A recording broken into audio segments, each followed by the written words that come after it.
अस्सलाम वालेकुम, मेरा नाम है तमानिया, ये है सदफ और ये है सदफ और तमानिया शो। आज हम लोग बात करेंगे the burden of being the eldest daughter in a desi household. ये टॉपिक जो है it is very close to our heart because Sadaf एक बड़ी लाइक एल्डेस्ट डॉटर है। मैं मिडिल चाइल्ड हूँ, सो मैं इस चीज से एग्जेम्प्ट हूँ। ऑफ कोर्स मिडिल चाइल्ड का अपना एक बर्डन होता है जो हम किसी और दिन डिस्कस कर सकते हैं, लेकिन आज हम बात करेंगे And so this is interesting. We could have done the eldest child because इसमें son और daughter दोनों आते हैं, पर मेरे ख्याल से daughter का eldest daughter का रोल डिफरेंट होता है और eldest son का रोल डिफरेंट होता है। हाँ, हमारी सोसाइटी में तो देखो जितने जेंडर डिफाइंड रोल्स होते हैं, राइट? तो हम एल्डेस्ट चाइल्ड तो कर ही नहीं सकते, क्योंकि उसके बाद मुझे लगता है कि हाँ, पहली बात ये कि हम खुद डॉटर्स हैं, तो हम सिर्फ उसके बारे में ज्यादा बेहतर बात कर सकते हैं। और दूसरी बात ये कि फिर बहुत हमें ये कमेंट्स आएंगे कि ये आपकी वीडियो रिलेटेबल नहीं है, क्योंकि ऐसा नहीं होता, वैसा नहीं होता। तो भाई हम डॉटर्स हैं इन दीसी हाउस होल्ड, और हमारे गम को आप छोटा ना समझें, क्योंकि मैं सबसे बड़ी और तमानिया दूसरी बेटी है अपनी फैमिली की। पर Sadaf we are married to the eldest sons, so हम ये हाँ, बात भी कर सकते हैं कि what does it mean to be married to the eldest son. ये बात हम किसी दिन कर सकते हैं। तो ये कि जिसने ये टॉपिक प्रपोज किया कि talk about the curse of the birth order when it comes to being the oldest girl child in the देसी फैमिली, तो हम उसे बोलेंगे कि बस बहन टिश्यू पेपर का डब्बा पकड़ के बैठ जाओ। सर तमानिया, मैं सोच रही थी कि ये इतनी एक सैड बात है कि अगर मैं एक life cycle of a first born daughter जो है वो सोचूं इस बारे में, तो मैं सोचती कि एक तो जो पहले हमने एक वीडियो की थी अच्छी बच्ची के बारे में, इट गोज विदाउट सेइंग कि सारी जो सबसे बड़ी बेटियां होती है ना, वो बहुत ही नेक्स्ट लेवल अच्छी बच्चियां होती हैं, और उसकी लाइफ साइकिल शुरू ऐसे होती है। इट इज सो सैड कि किसी को पहली बेटी पैदा होने की सोसाइटी को खुशी नहीं होती, राइट? जब पहली बेटी पैदा होती है ना, किसी को खुशी नहीं होती, क्योंकि ज्यादातर लोग आपको क्या कमेंट सुनने को आपको मिलते हैं कि अगर पहली दफा में लड़का हो जाए ना, टेंशन नहीं रहती, सुकून हो जाता है।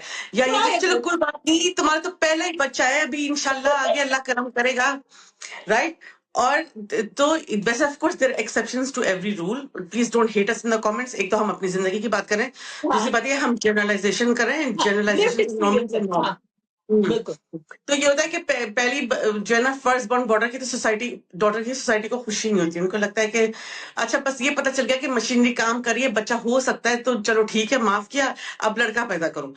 और इन जनरल जो अब अगर आपकी पहली औलाद लड़की हो जाए, तो पाकिस्तान में सोसाइटी में क्या होता है कि लोगों को बड़ी जल्दी होती है कि आप दूसरा बच्चा पैदा करें, राइट? तो मैंने अपने खानदान में, अपने दोस्तों में बहुत देखा है कि अगर फर्स्ट गर्ल चाइल्ड में और उसके सेकंड सिबलिंग में नॉर्मली बहुत कम फर्क होता है, तो बच्चे जो है वो बहुत जल्दी जो है वो बड़े हो जाते हैं, क्योंकि इस एज में पर्सपेक्टिव एवरीथिंग। अगर आप एक 14 महीने के बच्चे को और एक न्यू बॉर्न को देखेंगे, आपको लगेगा ये 14 महीने का बच्चा तो जवान है, ये तो चल रहा है, ये बैठ रहा है, ये न्यू बॉर्न तो बिल्कुल हेल्पलेस होता है। तो बेचारी जो फर्स्ट बॉर्न डॉटर होती है, उसको तो बहुत जल्दी अपने पेरेंट्स को शेयर करना पड़ जाता है, और ऑफ कोर्स उसमें शदीद बर्डन ऑफ एक्सपेक्टेशंस होता है जब वो बड़ी होती है।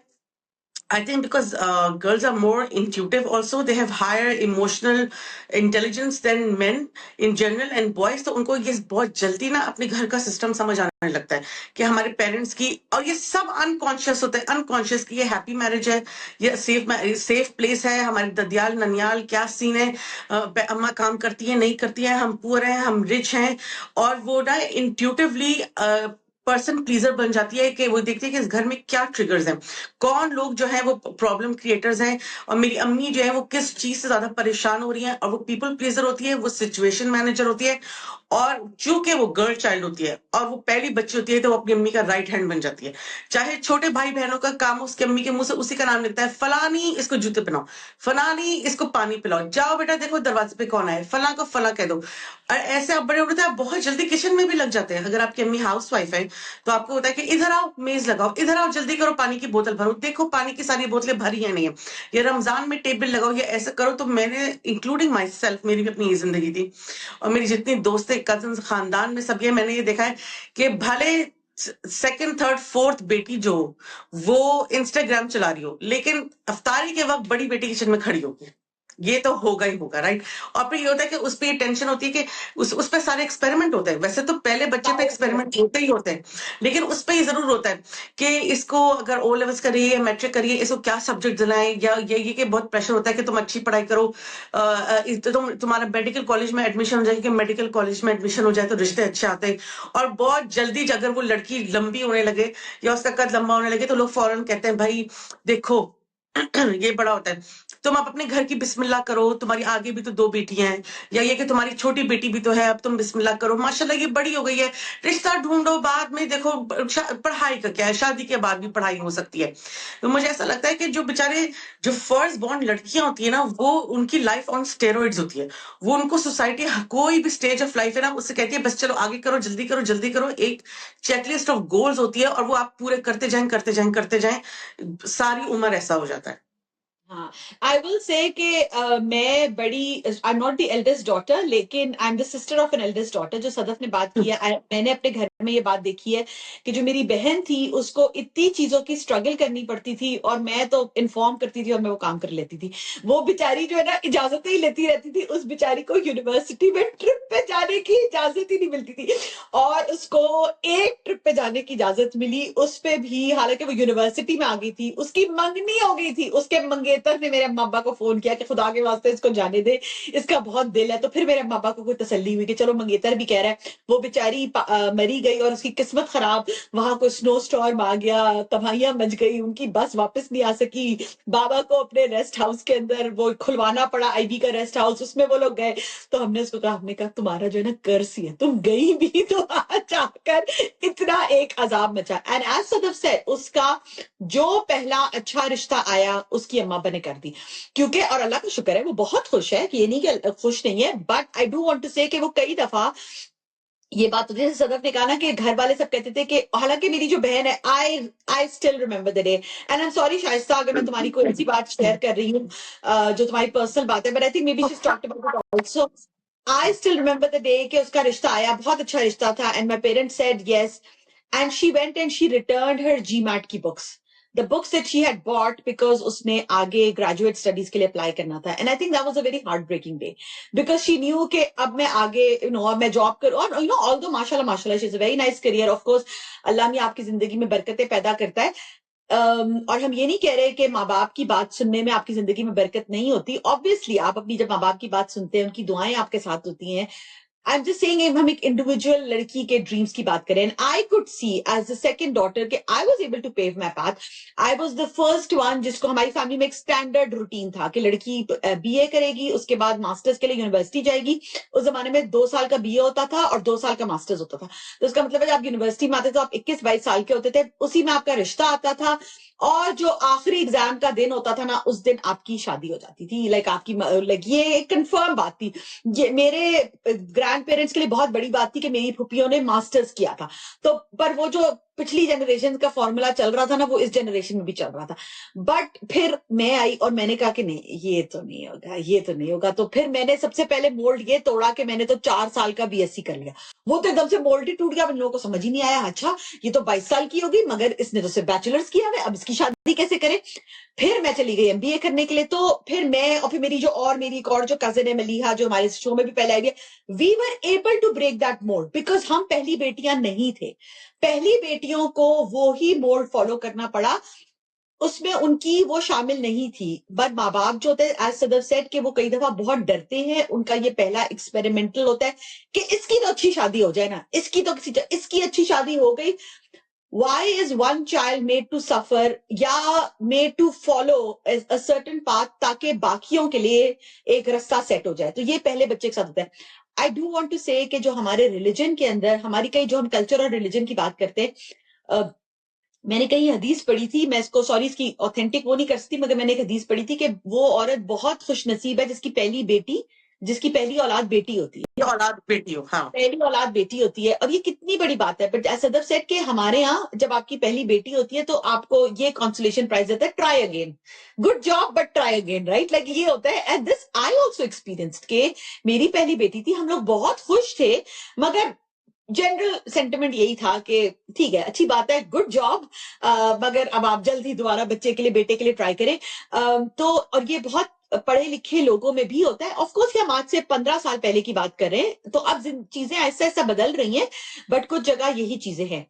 रिसर्च हैज ऑल्सो शोन कि जो फीमेल सीईओज होती हैं उनमें एक बहुत बड़ी तादाद एल्डेस्ट डॉटर की होती है। तो ये हम अक्रॉस कल्चर्स भी बात कर रहे हैं, कि ये हम कॉकेशियन कल्चर की भी बात कर रहे हैं, कि जो एक एल्डेस्ट डॉटर होती है उसके ऊपर रिस्पॉन्सिबिलिटी इतनी पड़ती है कि वो एक नेचुरल लीडरशिप रोल के अंदर आ जाती है। जो बहुत ज्यादा जो खवातीन सीईओ बनती हैं, जब उनका देखा जाता है बर्थ ऑर्डर, तो lot of times they are the eldest daughters, because उनको जो एक परफेक्शनिज्म और ड्रिवन बाय एंजाइटी और हर चीज के अंदर एक्सेल करना है, ये एक ऐसी एक्सपेक्टेशन है जो उनके साथ बचपन से रखी जाती है। बिल्कुल। तो माने तुमने ये जो बात की ना, ये डर वाला, आई थिंक डर is the right adjective and the feeling to use here, क्योंकि मुझे ऐसा लगता है कि अगर पहली बार आपकी बच्ची हो ना, तो विद एवरी फर्स्ट चाइल्ड और एवरी फर्स्ट टाइम पेरेंट, जो न्यू पेरेंट्स होते हैं, they go into parenthood with very fix ideas of what parenting should look like and what the outcome should be as a child. और ये चीज जो है, ऐसा होता है कि जब आपकी बच्ची छोटी होती है, देखो फर्स्ट टाइम न्यू मॉम्स को कितना हमारे कल्चर में क्रिटिसाइज किया जाता है, इसका सर नहीं बनाया, चाहे लड़का हो लड़की हो, ऐसे बिठाओ, ऐसे ना बिठाओ, अंडा नहीं खिलाना शुरू किया, ऐसे क्यों कपड़े पहनाए, पंखा क्यों चलाया इस कमरे में, दिस एंड दैट। तो यही चीज जो है, अगर आपकी फर्स्ट बॉर्न लड़की है ना, और आपका पहला बच्चा प्यूबर्टी हिट होता है ना, तो वही सब चीजें सोसाइटी की शुरू हो जाती हैं। तो तुम देखो कि जो फर्स्ट बॉर्न लड़कियां होती हैं, उनकी माएँ कितनी सख्त होती हैं उनके साथ, जैसे कि लड़की बच्चियां हाथ जोड़ती हैं, हमें बाल कटा लेने दें, हमें हाफ स्लीव्स पहन लेने दें, हमें फैशन कर लेने दें, हमें थ्रेडिंग करा लेने दें, हमें भी हमारी दोस्त के घर जा लेने दें। और जो अगर आपके 4 बच्चे हैं, तो आपका छोटा सबसे चौथी औलाद है, उसको तो पता भी नहीं होता कि अम्मा से पूछ के बाल कटाने हैं। लेकिन पहली बच्चियां जो है वो मन तय कर रही होती है, राइट। और उसको सोसाइटी बहुत गौर से भी देखती है, वो बार बार कहती है अपनी, ज्यादातर किसी का नाम लेके, फुप्पी का, अम्मी का, ये तो फू बहू उसी की शक्ल है, या उसकी आइडेंटिटी ये बन जाती है, तुम फलानी की बेटी हो, अच्छा माशाल्लाह माशाल्लाह कितनी बड़ी हो गई हो। जो बेचारी फर्स्ट बॉर्न है, उसकी अपनी कोई आइडेंटिटी नहीं होती। इसी वजह, और तुम्हें पता है कि ये इतना, मैंने ये देखा है कि एक दफा मैं किसी बूढ़ी आंटी से बात कर रही थी, of course she was also the eldest daughter, और शी वाज टेलिंग मी कि हम लोग जो है ना, हम लोग के बेटा 9 भाई बहन थे। तो मैं जब 8 साल की थी ना, तब से मेरी अम्मी मुझसे सालन पकवाती थी, हर साल जो बच्चा पैदा करती थी। Of course, she was that generation. अभी भी मैं सोचती हूँ कि maybe it's not exactly the same thing कि 8 साल की बच्ची सालन पका रही है, लेकिन मैंने अपने गिर्द इतना देखा है कि जो छोटे भाई बहन होते हैं, वो अपनी बड़ी बहनों को भी कहते हैं कि तो हमारी माँ की तरह है, इन्होंने तो हमें अपनी माँ की तरह पाला है। या ये कि अब किसी की खुदा न खास्ता जब माँ की डेथ हो जाती है, तो अब तो ये हमारी अम्मी की जगह है, अब तो ये हमारा मैका यही है। Like she can never just be a person like the third daughter, the fourth daughter, or maybe the youngest daughter. No, she always has, always play a parental figure, which is so unfair because maybe they don't want to. Right कि अब अम्मी का घर खत्म हो गया, अब तो हमारी आपा या हमारी फलानी बाजी का घर ही हमारा मैका है। एंड इसमें आप बंदे को इतना सेल्फिशली यूज कर रहे होते हैं, because all your life as an older child you have seen that वो जो बच्ची है वो आपकी माँ की एक्सटेंशन है, वो उनकी असिस्टेंट है, वो उनकी छोटू है, वो उनकी मुलाजमा टाइप है, कि वो हर बात पे अम्मी जो है वो या तो ग्लास टूटने का गुस्सा, मेज लगाने का गुस्सा, छोटे भाई बहनों का, ससुराल का, जॉब का टेंशन जो है, वो माँ ने उस बच्ची को अपनी एक्सटेंशन समझा होता है, उसकी अपनी आइडेंटिटी नहीं होती। और ये चीज थ्रू आउट द सालों साल कंटिन्यू होती है। तो उस बच्चे की कोई आइडेंटिटी नहीं रहती, उससे दुनिया और खानदान वाले ये एक्सपेक्ट करते हैं कि सारी उम्र कुर्बानी देगी। कितनी काउंटलेस लड़कियां जो ओल्डर फर्स्ट चाइल्ड हैं, उनको मैं जानती हूँ, जब उनकी शादियां हुई, दे वर इन टेरिबल मैरिजेस, राइट। और वो लोग किस तरीके से बैठ के सब्र करती हैं और दोनों हाथों से अपना सर पकड़ती हैं, और हर कोई ये लफ्ज बोलता है कि मेरे पास वापसी का रास्ता नहीं है। तो बहुत सिचुएशंस में मैंने उनसे कहा है, पर तुम्हारे बाप का इतना बड़ा घर है, राइट, लाइक तुम्हारे पेरेंट्स जिंदा है, ये एक घर है, ये पूरा सिस्टम चल रहा है, तुम कोई 6 महीने, 8 महीने, 10 पहले, 2 साल, 5 साल पहले इसी घर से ब्याह के निकली हो। हाउ कैन यू से कि तुम्हारे पास वापसी का रास्ता नहीं है? That is because when they get married and they go and tell their parents कि हमारे साथ क्या हो रहा है, if they are in an unhappy situation, उनकी माओ के लिए उनके पास जगह नहीं होती, बिकॉज वो कहते हैं कि अगर ये वापस आ जाएगी तो हमारी फैमिली का पहला शादी का एक्सपेरिमेंट गलत हो गया, तो ये जो बाकी 2 लड़कियां बैठी हैं इनकी शादियां कैसे होंगी, या ये कि जब हम लड़के की शादी कैसे होगी अगर हम ये कैसे, या ये जो हमारा लड़का है, लड़के का रिश्ता लेके जाएंगे तो उसके तो कोई अपनी लड़की नहीं देखा कि भाई नंद, बड़ी नंद अपने 2 बच्चे लेके आके बैठी हुई है, या फिर ये कि लोग कहेंगे कि ओहो इसको तो नंद लड़के की बड़ी बहन उसके 2 बच्चों को तो ये लड़का पाल रहा है, तो हम इससे शादी नहीं करेंगे.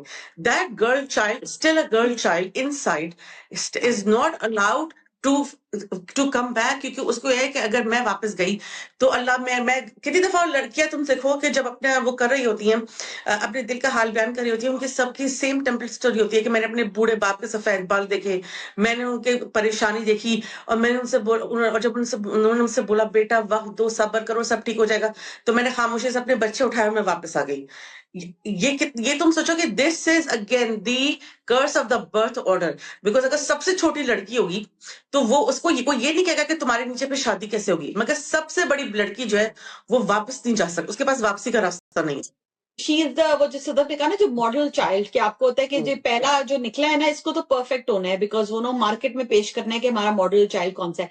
एंड दिस आई नोटिस्ड कि जो सबसे बड़ा बच्चा होता है ना, this I noticed irrespective of gender also, but क्योंकि खवातीन जनरली ज्यादा इमोशन से अट्यून्ड होती हैं, ये मैंने बड़े लड़कों में भी देखा है, बट जो बड़ी औलाद, आपकी जो पहली औलाद होती है ना, क्योंकि उसको माँ के साथ 1-to-1 टाइम मिलता है, वो माँ के इमोशन से बहुत अट्यून्ड होती है, कि जो अगर आपके थोड़ी सी भी आपकी परेशानी है ना तो वो पहले पहचानेंगे, और they will be more attuned, वो एकदम से अपनी चीज छोड़कर आकर they will help you, because women are more emotionally attuned. आदमियों को भी होना चाहिए, this is not something that we are saying कि आदमियों को नहीं होना चाहिए, they should be, but generally हम एक रूल की बात करें कि आदमी कम अपने इमोशन से अट्यून्ड होते हैं. तो जो लड़की अपने माँ बाप की शक्ल देख रही होती है और उसको पता होता है, और ये बचपन से स्टार्ट होता है कि जब उसको लगता है कि अम्मा फ्लस्टर्ड हो रही है, छोटा बच्चा तंग कर रहा है, तो वो आकर कुछ छोटे बेबी को उठा लेती है, उसको लाकर टॉय दे देती है. आप किसी बहुत छोटी बच्ची को भी देखें तो वो अपनी माँ की चाइल्ड रेयरिंग के अंदर हेल्प कर रही होती है, उसकी किसी भी परेशानी में मदद कर रही होती है, वो ज्यादा जल्दी मेच्योर हो जाती है. तो वो फिर this goes on later in life also, कि वो हमेशा माँ बाप की वो शक्ल देख रहे होते हैं, दे नो कि कब माँ बाप के what can I do to please them, अपने माँ बाप को, and not disappoint them. I think जो दिस फीलिंग ऑफ होती है ना कि आप अपने माँ बाप को डिसअपॉइंट ना करें, ये ओल्डर चाइल्ड के अंदर, ओल्डर डॉटर के अंदर बहुत ज्यादा होती है. And this is a burden which no one deserves, which absolutely no one deserves, because in life आप ठीक है, अपने घर में आपका ये बर्थ ऑर्डर था, लेकिन अब जब आप बाहर जिंदगी में जा रहे हैं, जब आपकी शादी हुई है, आप बाहर लोगों से इंटरेक्ट कर रहे हैं, आप अपने करियर के अंदर हैं, आप वर्ल्ड के अंदर करें, वहां तो आप ओल्डेस्ट नहीं है, लेकिन ये जो बर्डन होता है ये आप उस जगह भी कैरी करते हैं. अच्छा, तो मैंने ये जो कॉन्सेप्ट ऑफ बर्डन है ये छोटे बच्चे में कैसे डेवलप होता है, वो ऐसा होता है कि अगर जब ओल्डर जो ये बच्ची है, बच्ची नंबर 1, ये जब 3 साल की है और इसे ग्लास गिर गया या कुछ गिर गया और इसका इन्फेंट भाई या बहन रो रहा है तो उसके मुंह से डांटती है दोनों हाथों से पकड़ो. या फिर अगर वो 14 साल की है और उसके 7 साल का या 6 साल का भाई बहन कहीं से गिर गया तो उसकी अम्मी उसको हर बात पे क्या कहती है, तुम तो बड़ी हो, तुम्हें अकल होनी चाहिए. ये जुमला मैंने अपनी सारी उम्र सुना है और ये काउंटलेस दफा मैंने हर बच्चे को देखा है कि अगर बच्चों में 2 साल का भी फर्क है तो any time, millions of times देसी पेरेंट्स ने बोला है तुम तो बड़े हो, तो बेटा तुम बड़े हो ना, तुम बात समझो, इसको खिलौना दे दो, बेटा तुम बड़े हो ना, जब तुम इसको पानी पिला दो, बेटा तुम बड़े हो ना, तुम बैग उठा लो, ठीक है, तो बेटा तुम बड़े हो ना, तुम समझ जाओ. अच्छा, एंड ये बर्डन आप तब से उस बच्चे में डालना शुरू करते हैं. And Damania, I feel like it is never never ever ending, in the sense कि तुम सोचो कि ये होता है कि जब आप बड़े होते हैं तो जब आपकी शादी का भी टाइम आता है, चलो क्या पढ़ाई वढ़ाई सब छोड़ दो, शादी का टाइम आता है तो ज्यादातर ऐसा क्या होता है कि जो सबसे बड़ी बच्चे और बहनें होती है ना, उनकी शादियां जो है वो अक्सर बंदे लोग बैक है, हम 4-5 बहन भाई हैं तो उनको लगता है कि बाकी बहन भाइयों की जो है वो शादियां कितनी बेहतर तरीके से हुई हैं, और बाकी उनके पेरेंट्स कहते हैं जब इसकी रिश्ता तय हुआ, इसकी शादी आई, उस वक्त हमारे ऊपर जिम्मेदारियां बहुत थी, अब हमारा हाथ खुल गया अल्हम्दुलिल्लाह, अब हम बेहतर तरीके से कर सकते हैं. ये तो हमारे घर की पहली शादी थी ना, तब हमारे पास अल्लाह का दिया बहुत कुछ है, तब हमारे हाथ तंग थे, वो उस वक्त भी सब्र करती है. फिर अगर उसके हालात जिंदगी में मसला है वो वापस नहीं आ सकती. फिर इसी तरह जब वो मेच्योर होती जाती है वो अपनी बाकी बहन भाइयों का इमोशनल डंपिंग ग्राउंड बनती जाती है, क्योंकि आपके बाकी बहन भाई हैं वो ये सोच रहे हैं कि ओ हम अम्मा अब्बा को ये बात नहीं बता सकते, तो वो अपनी बहन को जो है वो कॉन्फिडेंस पे लेते हैं कि मेरे शौहर के साथ मसला, बच्चे के साथ मसला, जॉब में मसला, ये वो सब बस सबका सुनती रहती है कि ये मसला, वो मसला, फलाना टमाका, अम्मी अब्बू को ना पता चले। अच्छा देखो, मैंने तुम्हें बताया ना, तुम अम्मी को मत बताना। वो सब बहन भाइयों का जो है वो बर्दाश्त किए जा रही है। इमोशनल ट्रॉमा जो she is taking it in. और कितनी आंटियां होती हैं तमानिया जिनसे हम अब इस उम्र में मिलते हैं, और वो अपने घर की सबसे बड़ी ओल्डेस्ट चाइल्ड होती है, और जब वो अब अपने सोचो तो वो पाकिस्तान से निकल गई, उनका वो सब मुश्किल वक्त खत्म हो गया, अब अल्लाह ने उनको सब कुछ दिया है, लेकिन कभी वो कितनी हसरत से कहती हैं कि हमने तो कभी ना अपना हिस्सा भी नहीं लिया, कभी मांगा ही नहीं बेटा, कभी मांगा ही नहीं। तुम देखो हाँ कि जब छोटे भाई बहन छोटे थे वो उस घर में रहते थे, जब अब्बा के कोई कुछ भी कहती हैं कि अम्मी के जाने के बाद अब्बू रह गए, अब्बू के जाने के बाद अम्मी रह गई, अब उस घर में वो रहते, हम बेटा कैसे हम उनसे कहते हैं कि हमें हमारा हिस्सा उसमें दो। यही क्या, भाई रह रहा है, छोटा भाई है ना, नौकरी करता है, इतने उसके हालात अच्छे नहीं, उस घर भेज देंगे तो वो कहाँ जाएगा। इन द हाँ एंड जो हिस्सा जो उसको शरई हक अल्लाह ने दिए, in terms of forced classical social conditioning जो उसके जहन में 3 साल की उम्र से हो रही है, वो हक भी और इतना मॉनेटरी फायदा जो अल्लाह ने उसको दिया है वो भी जानने को देती है, क्योंकि उसको ये यकीन नहीं आता कि वो अपने आप को एक इंसान इस तरह का हकदार नहीं समझती, डिजर्विंग नहीं समझती कि जो इवन अल्लाह ने मेरे लिए लिखा है मैं वो मांग लूं। हाँ ये बिल्कुल। भी आंटियों में ये नहीं होती ये बात। हाँ, और सदा दूसरी बात ये कि this is also another sad reality of our life कि जब एक लड़की की शादी हो जाती है तो एक्सपेक्ट किया जाता है कि अगर वो नौकरी भी कर रही है तो जो उसकी तनख्वाह है वो अपने घर, अपने हस्बैंड के घर में कंट्रीब्यूट करे। तो कितनी ही कहानियां हम सब अपने खानदानों में देखें कि जो बड़ी बेटी थी उसके ऊपर फाइनेंशियल बोझ पड़ गया, या फादर की क्योंकि डेथ हो गई थी तो वो बड़ी बच्ची जॉब करती थी, या फादर को माजूरी हो गई या वो जॉब नहीं कर सकते तो वो उसने बड़ी लड़की ने जॉब की, अपने बहन भाइयों को पढ़ाया, और उसको फिर ना एक पेडिस्टल पे बिठा दिया जाता है कि हाँ भाई ये हमारी बड़ी आपा हैं जिन्होंने सबकी, हो सकता है उनकी अपनी शादी ना हुई हो, या उनकी शादी लेट हुई हो, या उनकी शादी गलत जगह हो गई हो, या उनका वो टाइम निकल गया हो, अब वो बिटर एक पर्सनालिटी बन गई हो, क्योंकि जो उनका वो जो टाइम था जिसके ऊपर वो अपने बहन भाइयों की जिम्मेदारी पूरी कर रही थी। और इतनी हमारी सोसाइटी तो मुझे लगता है अभी तक इतनी इवॉल्व नहीं हुई कि एक औरत, क्योंकि माँ बाप को यही डर होता है, माँ को अगर बाप की डेथ हो गई तो माँ को यही डर होता है कि ये जो कमाऊ पूत बेटी है, अगर मैंने इसकी नौकरी शादी कर दी तो जो इसकी तनख्वाह है ये तो लड़के वाले मुझे नहीं देने देंगे, यहाँ इसको नहीं कंट्रीब्यूट करने देंगे। तो वो बेचारी वो बलि का बकरा बन जाती है जो सब बहन भाइयों को पढ़ाती है, उनकी शादियां करवाती है। भाई की शादी हो जाएगी अगर बड़ा भाई होगा, मगर बड़ी बेटी की शादी नहीं होगी क्योंकि उसने सबको कमा के खिलाना है। एब्सोल्युटली, बिल्कुल ट्रू। और तुम देखो कि ये जो सोसाइटी की एवोल्यूशन की तुमने बात की, द थिंग इज कि किसी को ये ख्याल ही नहीं आता कि ओ अब सारे बहन भाई अगर सेट हो गए तो अब इनके लिए कोई रिश्ता देखा जाए, क्योंकि लोग कहते हैं अब इस उम्र में इनको क्या मिलेगा। द हाँ पॉइंट इज के पहली बात ये कि आप तय नहीं करेंगे कि किसको शादी करके क्या मिलता है, तो और जो नीड फॉर कंपेनियनशिप है उसकी हसरत तो आदमी को हमेशा रहती है जिंदगी भर, correct। चाहे डिस्पाइट एज, राइट।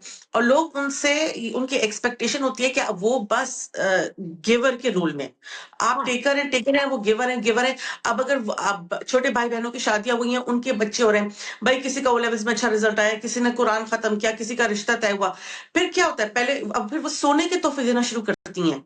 पहले वो अब अच्छा भाई ये तो बहुत बड़ा मौका है, तो इतनी मंगनी भी है, वो अपनी भतीजी को सोने की अंगूठी दे रही है, वो अपनी भांजी को सोने के इयररिंग्स दे रही है, बिकॉज अब ये मौके ऐसे हैं कि आप ऐसा तोहफा दे रही हैं। मगर द हाँ पॉइंट इज कोई उनसे ये नहीं कह रहा कि नो, कोई ये नहीं सोच रहा कि ये हमारे बच्चे हैं और हमारे बच्चे जो है वो हमारे बुढ़ापे का सहारा है, कल को ये कहीं जाएंगे हमें स्पॉन्सर करेंगे, हम चले जाएंगे। आज ये जो हम इनसे सोने के तोहफे रह रहे हैं तो पीछे इनके पास क्या बचेगा।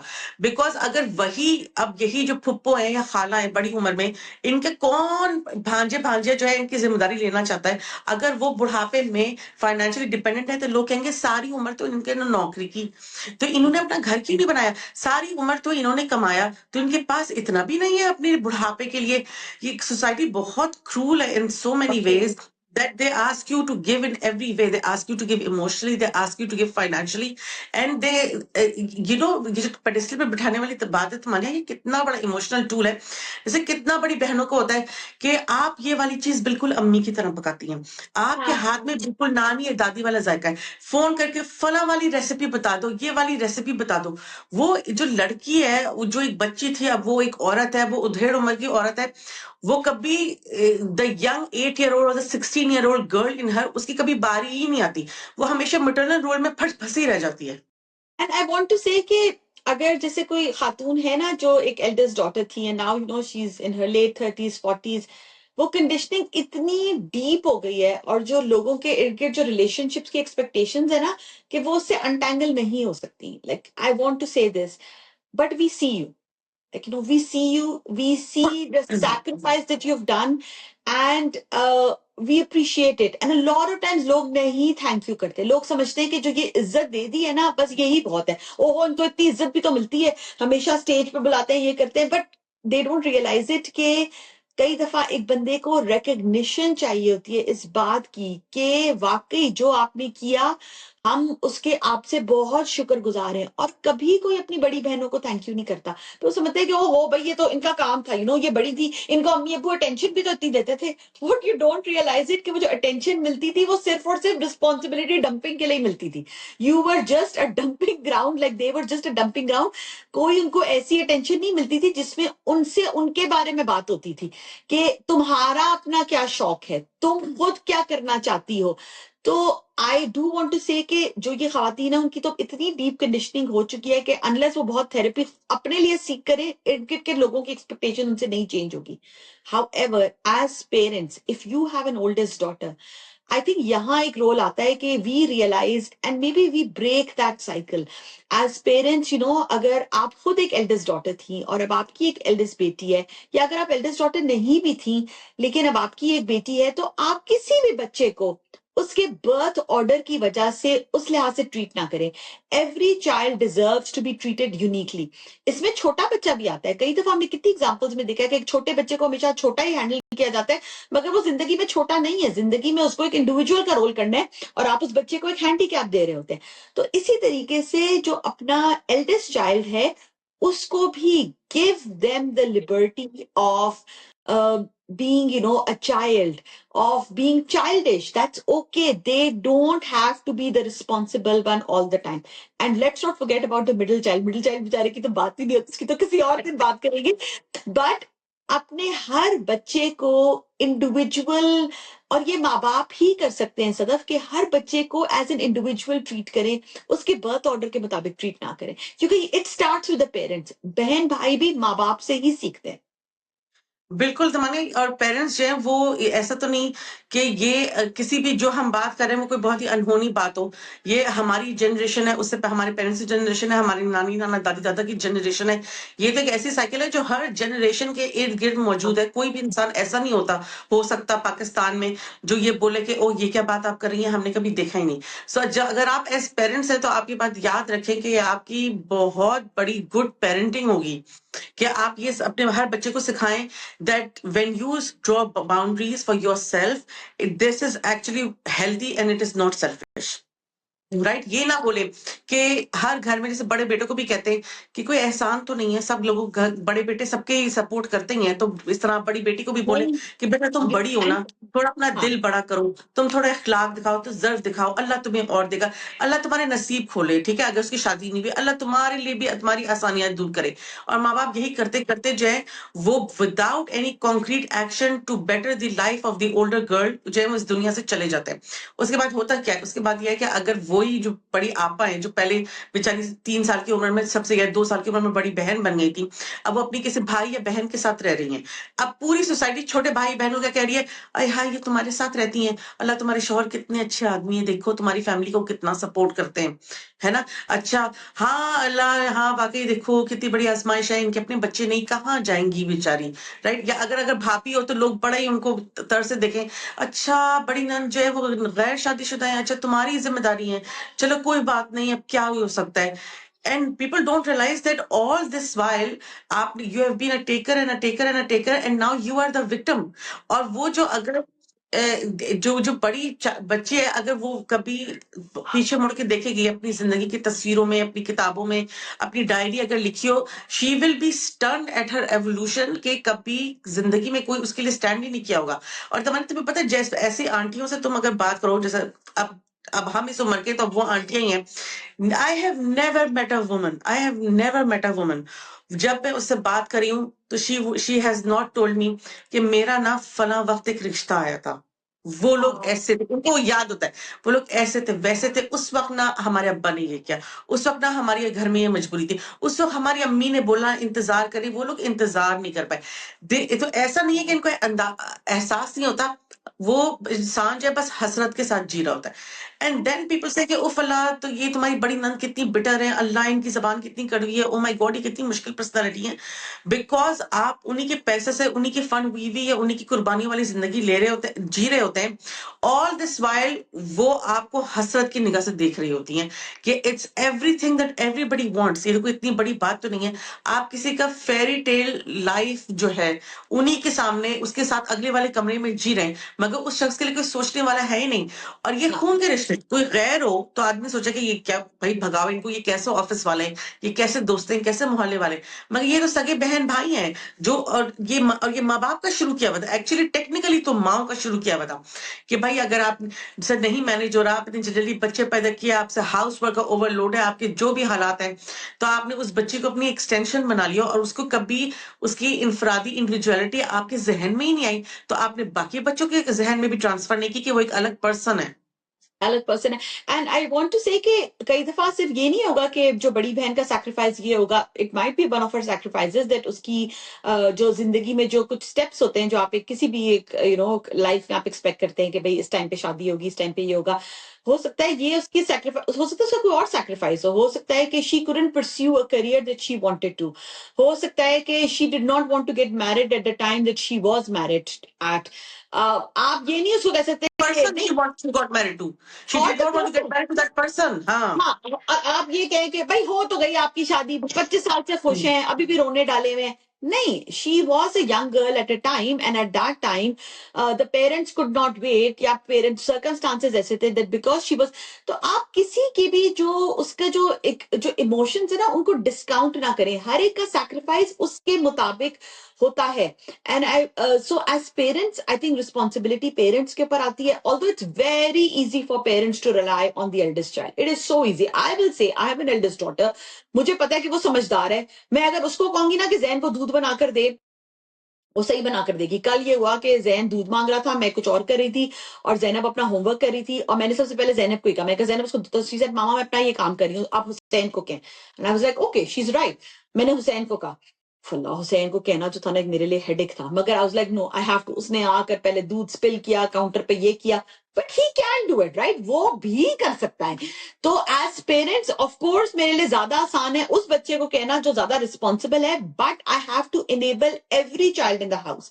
सो एज पेरेंट्स आपके लिए भी कई दफा आसान पाथ लेना आसान होता है क्योंकि वो बच्चा रेडी है फॉर, बट हर दफा हर कोई जो आपको अपनी हेल्प एक्सटेंड करे, you don't have to take that, you also have to spread that, right? So as parents, equality as much as you can, that is the first step.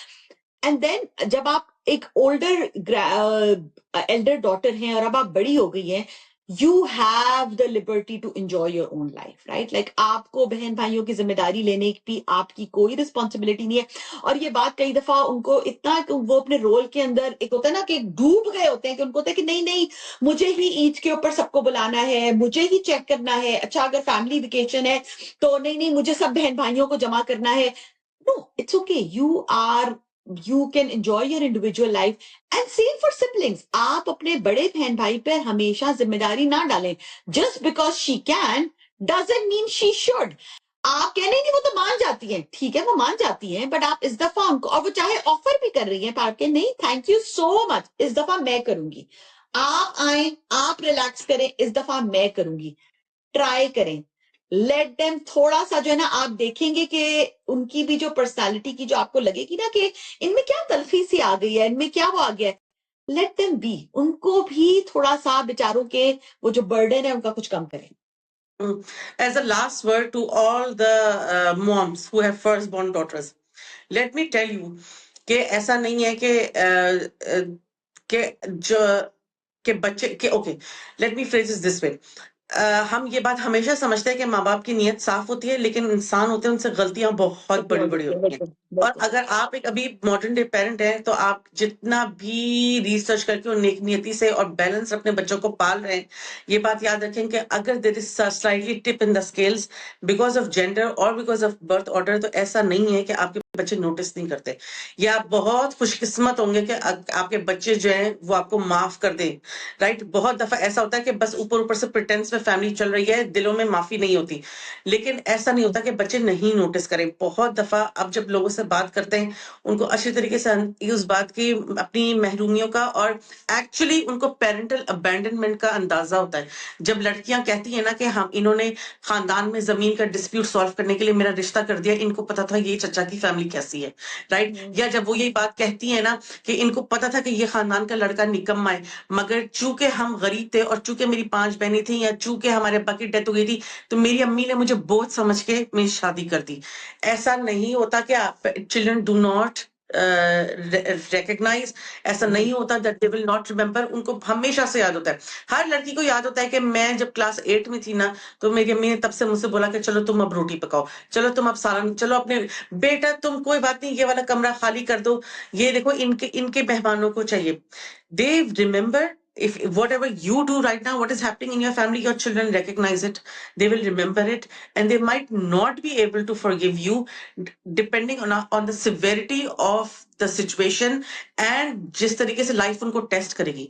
जब आप शादी हो जाती है, आप अमली जिंदगी में जाते हैं, कोई गारंटी नहीं होती किसकी जिंदगी कितनी अच्छी होगी, कितनी मुश्किल होगी। कभी कभी अल्लाह करम करता है, आगे की जिंदगी आसान होती है, आदमी सोचता है चलो जो मुश्किल वक्त पड़ा अल्लाह ने कॉम्पनसेट किया। कभी शादी एक portal to even terrible life हो जाती है बस लड़कियों के लिए। तो वो ये सोचती हैं कि हमें तो ना बाप के घर में सुख मिला और ना शौहर के घर में। तो आप ये मत समझिएगा कि जो अभी हम आजकल मॉडर्न डे लाइफ में जो खवातीन हमारी वीडियो बात सुन रही हैं, वो ऐसा ना समझे कि हमारी लड़कियां जो हैं वो समझ नहीं पा रही हैं, या उनको क्या पता जिंदगी की मसलहतें क्या होती हैं। उनको सब पता है और समझ आ रहा है। समझ आ रहा है सब। They are watching and while they might not say it, unfairness हर कोई एक्सपीरियंस करता है। वो एक सेइंग है ना कि जो एक्स होती है, the x forgets, the tree remembers. कि जिसको घाव लगता है ना उसको याद होता है। कई दफा ये हमने भी बात की कि कई दफा हम अपनी अम्मी को कहते हैं कि आपने उस मौके पे ना मुझे उस शादी में ये कपड़े नहीं पहनने दिए थे और मेरा इतना दिल था। तो आपकी अम्मी को वो बात याद भी नहीं होगी, क्योंकि वो इतनी अपनी उसके अंदर बिजी थी ये कि वो कि अच्छा तुमने ये दिल में ये गम बिठा कर रखा है बेटा। बट एज अ चाइल्ड उस वक्त आपके लिए वो चीज बहुत जरूरी थी। आपको मे बी कोई नया सूट खरीदना था और आपकी अम्मी ने कह दिया कि बेटा बजट नहीं है, और वो ऐसे सदम ने बात की कि बड़ा बच्चा तो मान जाता है, तो आप कहते तो मेरी पुरानी चीज पहन लो, ये कर लो, और आप बाद में अम्मी कहेंगी क्योंकि वो अपनी गुड इंटेंशन से कर रही थी, लेकिन बच्चे के दिल पे घाव रह जाता है। एंड एज अ पेरेंट सदा more and more I am realizing कि कई दफा आप अपने बच्चे को अगर वो चीज ना भी दे सके ना जो वो मांग रहा है, क्योंकि कई दफा resource management of course parents के लिए एक बहुत इश्यू होता है कि कहाँ की चीज करनी है। आप अगर बच्चे की फीलिंग को एक्नॉलेज ही कर लेना, आई सी यू, मैं तुम्हारा सैक्रिफाइस बेटा देख रही हूँ, मैंने देख लिया, नोटिस कर लिया है, एंड जब भी हो सकेगा मैं इसको कॉम्पेंसेट करूंगी। अगर माँ बाप सिर्फ यही बच्चे को कह देना तो बच्चे के लिए बहुत बड़ी बात होती है। वो कई दफा आपको कहेगा इट्स ओके मामा, आपको जरूरत नहीं है, इट्स ओके, आपने मुझे कह दिया। बच्चा बाद में बात समझ जाता है। बट जब तक रिकग्निशन नहीं होती ना, एक्नॉलेजमेंट नहीं होती उस लॉस की, तो वो घाव दिल में रहता है। कई दफा आपको लगेगा कि कोई बहुत साल बाद भी कोई आपको बात बताएगा ना, आप कहेंगे हाय ये तो बात इतनी छोटी सी थी। बात छोटी थी, वो जो जख्म था ना वो बहुत डीप था, क्योंकि वो एक इमोशनल वूंड था। और वो इमोशनल वूंड कई चीजों से कनेक्ट होता है। वो आपकी इस फीलिंग से कनेक्ट होता है कि मैं वर्दी थी इस बात की। क्योंकि जो बच्चे होते हैं ना वो अपनी वर्थ को अपने माँ बाप की जो उनसे ट्रीटमेंट है उससे टाई अप करते हैं। सबसे पहले माँ बाप वो रोल मॉडल होते हैं जो हमें बताते हैं कि हमारी जिंदगी में क्या अहमियत है। अगर आपको लगता है ना कि मेरे माँ बाप ने मुझे अहमियत नहीं दी, तो फिर दुनिया क्या अहमियत देगी? फिर मेरा मियाँ मुझे क्या अहमियत देगा? मेरे कॉलीग्स मुझे क्या अहमियत देंगे? कोई मेरे बहन भाई मुझे क्या अहमियत देंगे? मेरे ससुराल वाले मुझे क्या अहमियत देंगे, जब तो मेरे माँ बाप ने मुझे कुछ नहीं समझा। और this by the way goes both ways. कुछ लोग इसको नेगेटिवली देते हैं और वो खुद ही ओप्रेसर बन जाते हैं, और कुछ लोग होते हैं वो ओप्रेस्ड बन जाते हैं। तो हर एक का इस पे रिएक्शन डिफरेंट होता है। But a lot of times the wound start with the parents. Parenting कोई आसान काम नहीं है, बिल्कुल आसान काम नहीं है। Every day as a parent अगर आप सिर्फ कॉन्शियस हो ना, एंड अगर आपसे कोई गलती भी हुई है, रात को आपको उस गलती का एहसास हुआ है, तो अगले दिन just have a talk with your child and just acknowledge their feeling. उनकी अगर आप फीलिंग को एक्नॉलेज ही कर लेंगे ना, तो उस बच्चे के लिए वो एक, they will feel seen, they will feel heard. हाँ, बिल्कुल। तो मैंने ये एज़ लास्ट बात, ये जो बात तुमने की है कि सीन एंड एक्नॉलेज में, मुझे लगता है कि ये बात हमने एडोलेसेंस में भी की थी बिल्कुल, कि कुछ भी हो जाए, आई थिंक ये एक हमें ना द मदर वुंड जो है उस पे एक वीडियो बनानी चाहिए। और हमने एडोलेसेंस में भी ये बात की थी कि चाहे कितने भी खराब हो जाए हालात हो ना, आप एक हग से और अपने बच्चे को हग करें और उससे बोलें, I see you, I feel you, I know it's not fair, you have got me. ये हाँ क्या है? ये तीन तीन जो वर्ड्स के जुमले हैं, मगर अगर आप अपने बच्चे को हक करके बच्ची को बोलेगे ना यू हैव गॉट मी, वो उस वक्त 7 खून माफ करने को तैयार होगी। तो जो तमानिया ने बोले ना एक्नॉलेजमेंट की, उसको एक्नॉलेज करें but without being the victim yourself, कि उसको बोल हाँ गैस लाइट करें कि इतनी क्या, कैसी हमने तुम्हारे लिए इतना कुछ किया, पेट काट के तुम्हें स्कूलों में पढ़ाई है क्या, तुम इतनी छोटी सी बात इतने सालों तक दिल में लगा के बैठी हो, अब देखो अल्लाह ने तुम्हें क्या क्या दिया है। भाई जैसे कोई भी बात हो, अच्छा कि जाओ भाई जोड़ा लेके पहन लो, जाओ भाई जेवर खरीद लो, अल्लाह ने सब कुछ दिया है। No, it's not about right now. For that child, for the inner 6 year old, 8 year old, it is when at that time when you inflicted a wound, do not heal the wound. Only you have power as a mother, as a parent, you have the power. Do not say ये इतनी छोटी सी बात है। भाई छोटी सी बात अगर होती तो भर जख्म तो नहीं बनती ना। Do not gas that and से ये क्या बात थी, इतना कुछ और भी तो है। आजकल के बच्चे नाशुक्र हैं। Don't say these words. Even if you are thinking them, you are entitled to your thoughts as parents. आप जहन में उसको सुना मारे, जबान से मत बोलें, क्योंकि जो भी आपके वर्ड्स है ना वो बहुत छोटे हैं, और आपकी relationship with your girl child बहुत इंपॉर्टेंट है। आपको लगता है कि उफ इस वक्त ये मेरे साथ ज्यादती कर रही है, ये मेरी बेटी, इट्स ओके। एक दफा अगर आपके साथ ज्यादती हो जाएगी एज अ माँ, कोई फर्क नहीं पड़ जाएगा। आप उसको हक करके बोले, डो नॉट से गैस सेटिंग वर्ड से आई एम सॉरी। अगर आप आई एम सॉरी नहीं बोल सकती, आप बस बोले आई फील यू, या अच्छा बेटा हम बस अगर यही बोल देना, अच्छा बेटा हमें तो कभी पता ही नहीं चला।